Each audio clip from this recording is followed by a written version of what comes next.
فاروق ستار صاحب جو ہے نا وہ اس وقت سیاسی یتیم بنے ہوئے ہیں، نہ 3 میں نہ 13 میں. آپ کراچی کی سیاست پر جن کی نظر ہے آپ وہاں پتہ کر لیں جا کر.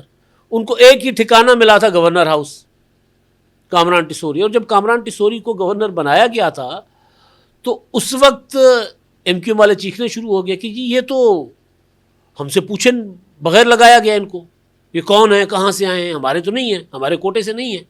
بالکل اسی طرح جیسے ایک صاحب وفاقی وزیر قانون بنے تھے تو ایم کیو ایم سینیٹر تھے، تو ایم کیو ایم نے کہا ہمارے کوٹے سے نہیں بنے، وہ جو سازشیں کرتے پھرتے تھے. تو خیر اچھا، اب وہ ایم کیو ایم والوں نے کہا کہ جی ہمارے نہیں ہیں. بعد میں مطلب وہ کیا نام ہے ان کا، کامران ٹیسوری صاحب کھرب پتی آدمی، ہیروں کے تاجر ہیں، انہوں نے سب کو رام کر لیا. کیسے کیا مجھے نہیں پتا، لیکن رام کر لیا. لیکن فاروق ستار صاحب نے ان کے ساتھ بالکل ٹچ بٹن والی جوڑی بن گئے نا.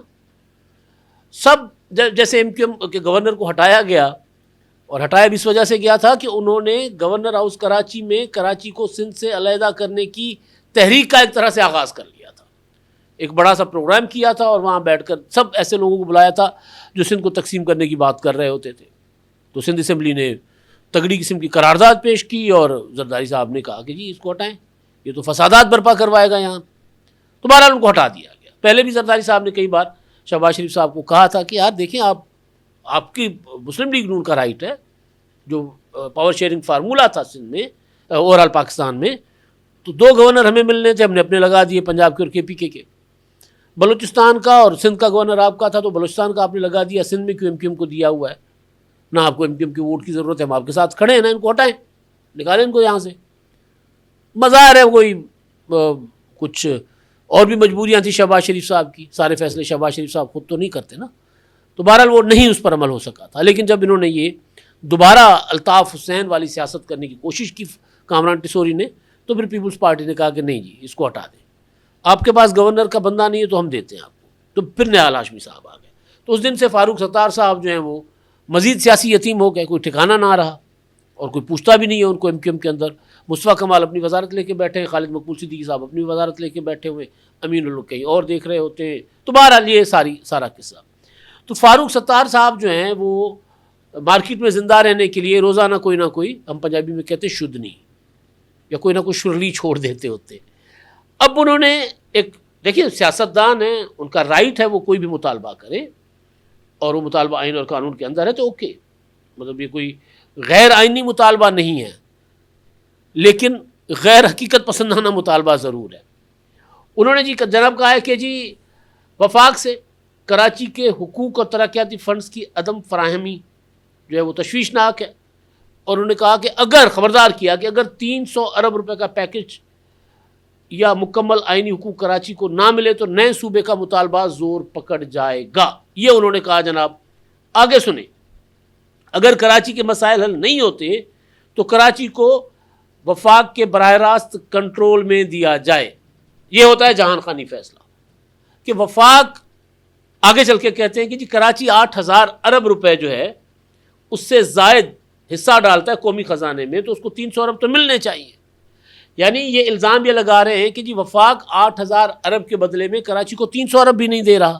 یعنی 8000 ارب کراچی دے رہا ہے لیکن اس کو 300 ارب بھی نہیں مل رہے. اگر وفاق 300 ارب نہیں دے رہا تو کراچی جو ہے وفاق کے حوالے کر دیا جائے، کیونکہ سندھ حکومت نالائق ہے، نکمی ہے، ٹھیک کام نہیں کر رہی. جان خانی فیصلہ. یعنی جو کراچی کو حقوق نہیں دے رہے وہ کہتے کراچی آپ لے لیں. اس سے بڑی کوئی ہوتا ہے نا کہ بندہ جب سٹھیا جاتا ہے، اس سے بڑی کوئی بات ہو سکتی ہے؟ بنیادی طور پر کیونکہ میں پہلے بھی کہہ چکا ہوں کہ ایم کیو ایم کی سیاست کراچی کے گراؤنڈ ریئلٹیز، کراچی کی ڈیموگرافی، پولیٹیکل سچویشن اور کچھ ریاستی فیصلے، ان کی وجہ سے اب وہ وہاں پر متحدہ قومی موومنٹ جڑیں نہیں پکڑ پا رہی. تو یہ کوشش یہ کر رہے ہیں کہ جو سیاست انہوں نے ضیاء الحق کے کندھے پر بیٹھ کر شروع کی تھی نا، نفرت کی، لسانیت کی، وہ سیاست دوبارہ شروع کریں کہ جی ہمارا کلچر الگ ہے، ہم لوگ الگ ہیں، ہمیں الگ سے صوبہ دے دیں. ٹھیک ہے. تو یہ اب وہ ظاہر کراچی میں مطلب ایم کیو ایم کے پاس نہ کراچی کا وہ کنٹرول رہا ہے، نہ آبادی کا تناسب اب ان کے حق میں ہے، ایم کیو ایم کی سیاست کے حق میں.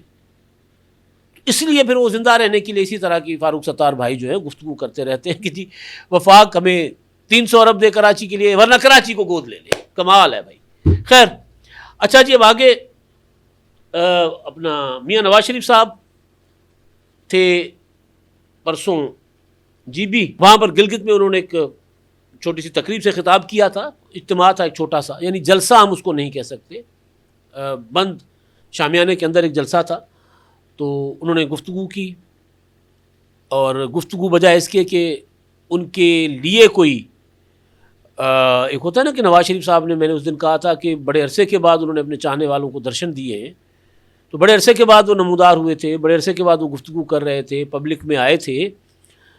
تو ان کی گفتگو جو ہے وہ ڈسکشن میں ہوتی کہ یار میاں صاحب نے کیا کمال بات کر دی ہے، دیکھیں میاں صاحب نے یہ ویژن دیا ہے. ایسا نہیں ہو رہا، سوائے مسلم لیگ نون کا جو سوشل میڈیا ہے یا جو بہت زیادہ فالوور، جو کٹر فالوور ہوتا ہے اس کے، باقی ہر بندہ سوچ رہا ہے کہ یار میاں صاحب نے بات کیوں کر دی کہ مجھے 2017 میں جب میں یہ کر رہا تھا تو مجھے نکالا نہ جاتا تو یہ مکمل ہو جاتا، اور مجھے دیس نکالا دیا گیا، مجھے جیل میں ڈالا گیا، اور اس میں قصور آپ کا بھی ہے. گلگت کے لوگوں کی طرف انہوں نے کہا کہ قصور آپ کا بھی ہے، آپ نے مجھ جیسے بندے کو دیس نکالا دینے کیسے دیا، آپ کا بھی قصور ہے. آج حامد میر صاحب نے اس پر آرٹیکل لکھا ہے. انہوں نے کہا میاں صاحب گلگت والوں سے کیوں آپ گلا کرتے ہیں، آپ کو تو لاہور والے آپ کے لیے نہیں نکلے، پنجاب والے آپ کے نہیں نکلے جب وہ آپ کو نکالا جا رہا تھا. انہوں نے حامد میر صاحب نے لمبا چوڑا آرٹیکل لکھا ہے. بلال غوری صاحب نے کہ جی میاں صاحب ہم تو نکلتے تھے بھائی، جب آپ نے ووٹ کو عزت دو کا نعرہ لگایا، یا جب آپ نے اسحاق خان کے خلاف ایک اپنا اس کی جو فیصلہ تھا ڈکٹیشن نہیں لوں گا کا جب نعرہ لگایا تھا، اسحاق خان سے اختلافات تھے آپ کے، تو آپ کے ساتھ قوم کھڑی ہو گئی.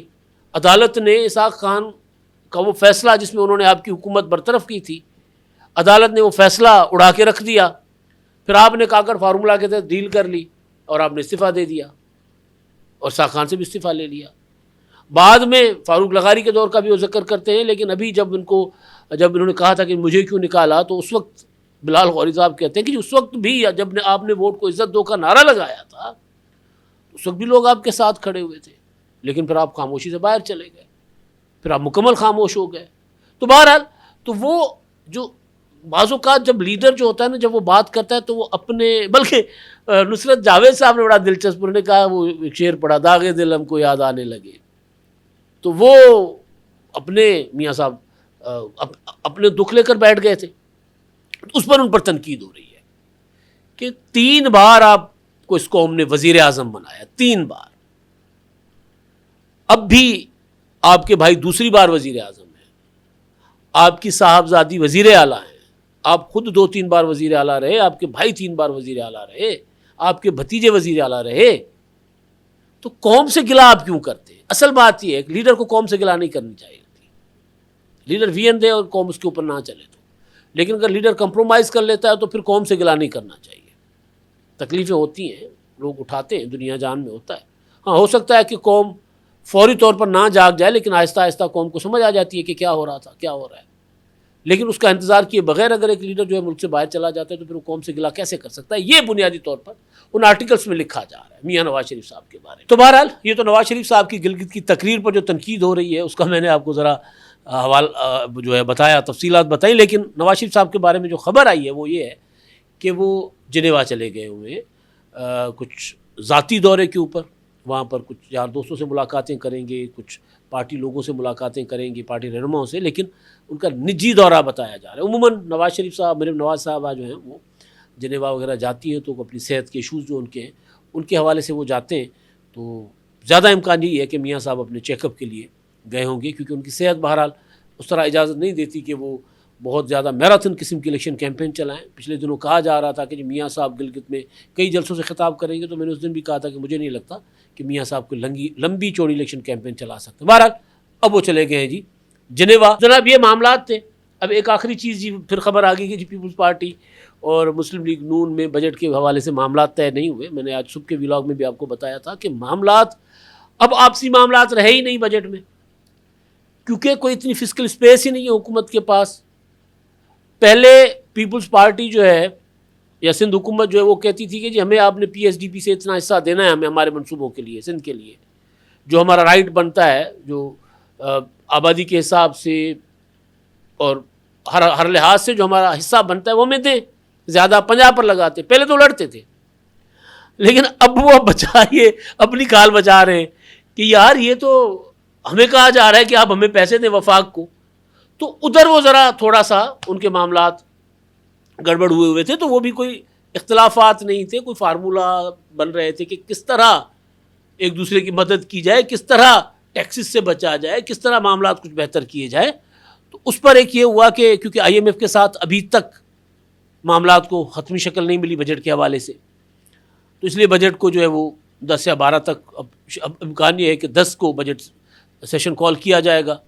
اور ایک اور چیز بھی ہے کہ بلاول بھٹو زرداری صاحب جو ہیں وہ گلگت بلتستان کے الیکشن مہم پر گئے ہوئے ہیں, تو انہوں نے بھی 7 جون کو واپس آ جانا ہے. تو 8 جون کو وہ بھی بیٹھیں گے اسحاق ڈار صاحب اور حکومت کی دوسری ٹیم کے ساتھ, اپنی ٹیم کے ہمراہ, تو پھر وہ چیزوں کو فائنلائز کریں گے. یعنی چیزیں تقریباً طے ہیں, لیکن اس کو حتمی شکل دینا ابھی باقی ہے. تو کوئی لڑائی جھگڑا نہیں ہے. پیپلز پارٹی نے ایک موٹا اصول بنا رکھا ہوا ہے کہ اس حکومت کو گرنے نہیں دیں گے, بجٹ ہر صورت پاس کروائیں گے, جو ہماری ڈیمانڈس ہوں گی وہ سامنے رکھیں گے, نہیں مانی جائیں گی احتجاج کریں گے, لیکن احتجاج کرتے کرتے بجٹ پاس کروا دیں گے. تو یہ صورتحال ہے. تو کوئی اندر لڑائی بہت بڑی نہیں ہے. پہلے تھی, ہو سکتی تھی, اگر یہ جنگی صورتحال نہ ہوتی نا تو پھر وہ جس طرح لڑتے نا ایک دوسرے کے آمنے سامنے ایک دوسرے کے بال نوچ رہے ہوتے ہیں, وہ ظاہر ہے گلی باتی بال نوچنا, ایک دوسرے کے اوپر الزام تراشی کرنا, تو وہ یقیناً آپ دیکھتے وہ دنگل.